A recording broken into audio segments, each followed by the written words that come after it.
Have you ever wondered if your therapist is sick of you, or if they're bored, or you're just wondering like, what are they thinking? Like, I'm sure they're so sick of me. Well, if you've been to therapy, you probably have thought that at least one time, right? But for some people, it's coming up more and more, and they're really wondering like, oh, what's going on? I wonder if they're really sick of me, if they just don't want to work with me anymore. Well, I want to talk through that and kind of unpack that a bit today, because I think there are a few things that are often going on in that situation. So I want to talk through them. So one thing that I remember, which it was years ago, but one of my mentors said that when she found herself getting bored in session, or her mind was wandering, she would do a little check-in, like with herself and with what was going on with the client. So obviously therapists are people, so sometimes we are tired or we're distracted or a lot's going on. So that's gonna happen just like it would for anybody. We do try to be really grounded and present.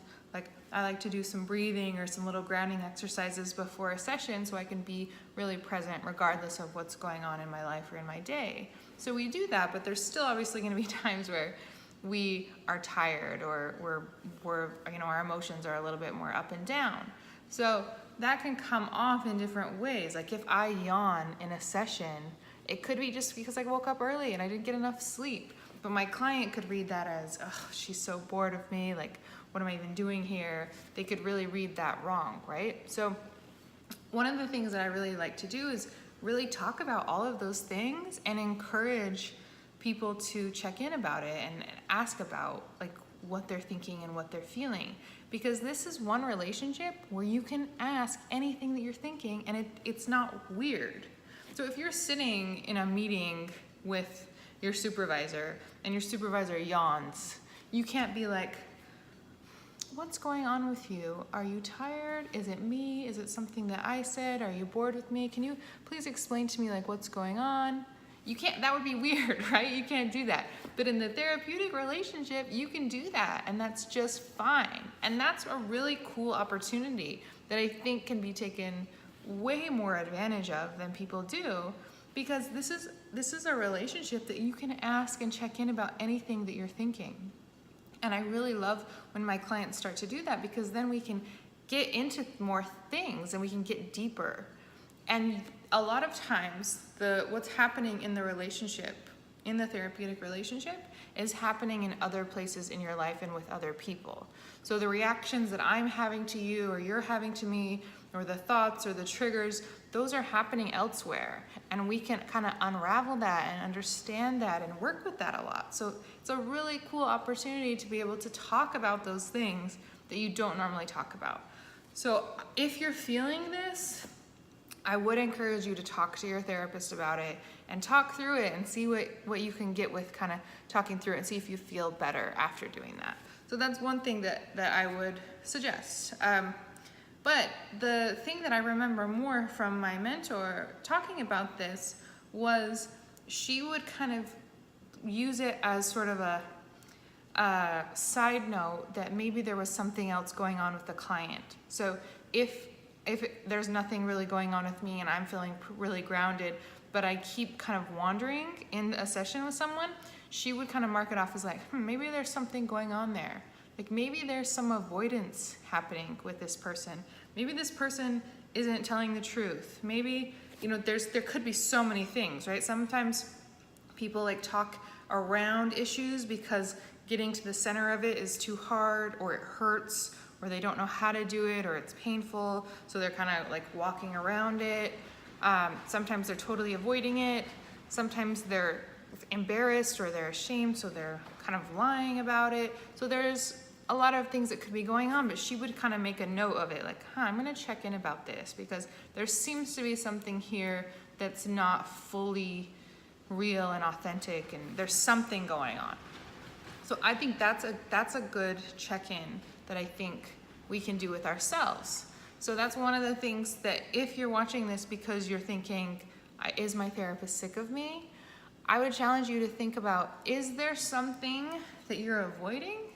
Because that's one possible option. We're gonna get into some other options as well and some other things that could be going on. But are you avoiding going somewhere in session?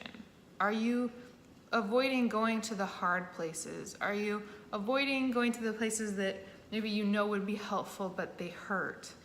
So maybe there's something that's there, and that's why you're feeling that question come up.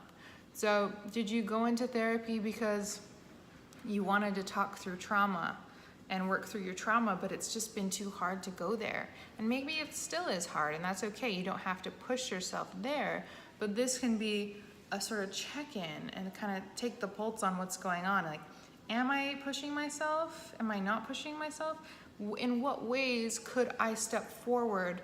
And maybe that would be uncomfortable, but still safe, right? Because you don't need to push yourself past the point of being comfortable and like completely unravel. We don't want you to unravel your life, but you do need some pressure. So is there enough pressure, or are there ways you could lean in a little bit more and maybe challenge yourself a little bit more?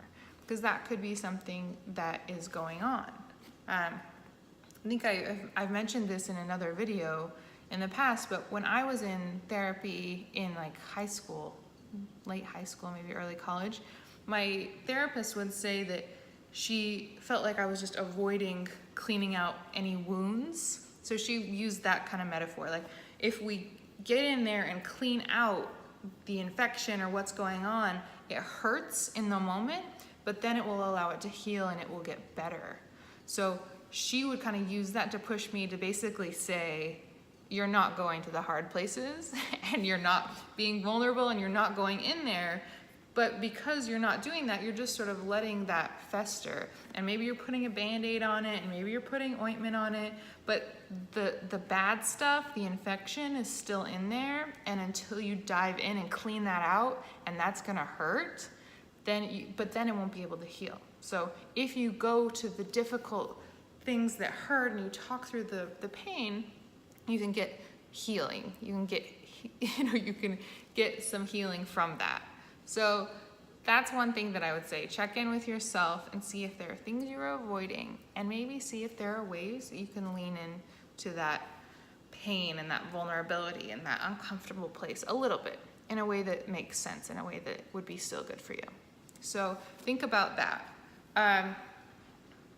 The other thing that I wanted to talk through, I made notes about these just so I wouldn't miss things, is if this is coming up for you, is that coming from a place of you feeling self-conscious? Are you worried about what your therapist is thinking of you? Are you worried that maybe they think that you're not smart enough, or like you should have worked this out on your own, or you're not strong enough, or you're not doing the work that you should have been doing? There's so many things that can come up in this relationship, right? So you're basically being more vulnerable probably than you are in most of your relationships, and you're sitting with someone who you don't really know as well. So in normal relationships, it's kind of a give and take, and we know the other person really well. In this relationship, you give a lot more than you get, right, back from them, at least in like a really personal way. And that can feel scary, and that can bring up all of these insecurities and these thoughts that are like, like, what do they really think of me? Should I even be doing this? And a lot of our insecurities can come out in that way. So think about that. What is coming up for you? What are you nervous about? Like, what are you scared that they're thinking? Like, what are you scared of that they're thinking? Is it that, they don't like you? That maybe if they weren't being paid, that they wouldn't be talking to you? That maybe they wouldn't be your friend in real life? What is there? So spend some time and think about that. What are you scared that your therapist is thinking about you? And what makes you uncomfortable to think, like maybe they think this? Think about that, and that can reveal some of your kind of pain points.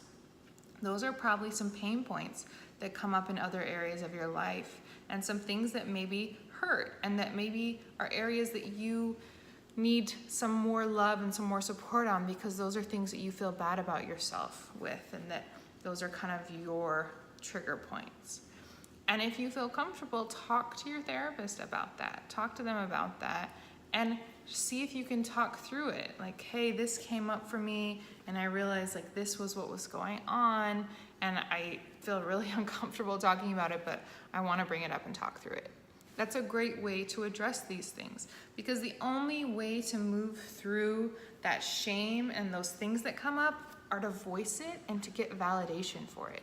So try to voice that pain in a safe way and with a safe person and talk through it, because that's the way that you can really get some validation and some like the breath out that's like, okay, I'm okay. I can release that a little bit and then I can move forward. So really, I think the two main areas are, if you're thinking this, maybe there's some issues with kind of that it's hitting, maybe that is some kind of self-conscious issues. So maybe there's some things going on with you, or maybe there are some things that you're avoiding, right? And that you're not diving into enough. So I think those are the main kind of points that come up with this question.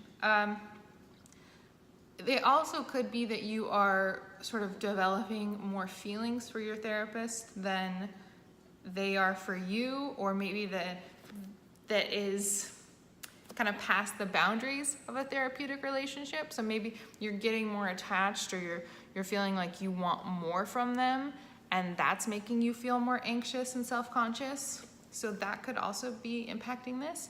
And that's what I'm going to shoot a video on next. And that's actually what I got a question about this morning on my Ask Diana page. So I think that's the perfect kind of segue into that, because if that's going on for you, that's a different topic that we can go into even further. So check out my next video if that is you. And if you're worried about your therapist being sick of you, think about the questions that I brought up and talk to them about it and see what happens. And hopefully, if they're a really healthy person and they're a positive support for you, you can work through this stuff and you can come out stronger for yourself and the relationship and in every other area of your life, because this is an opportunity to learn something and to grow.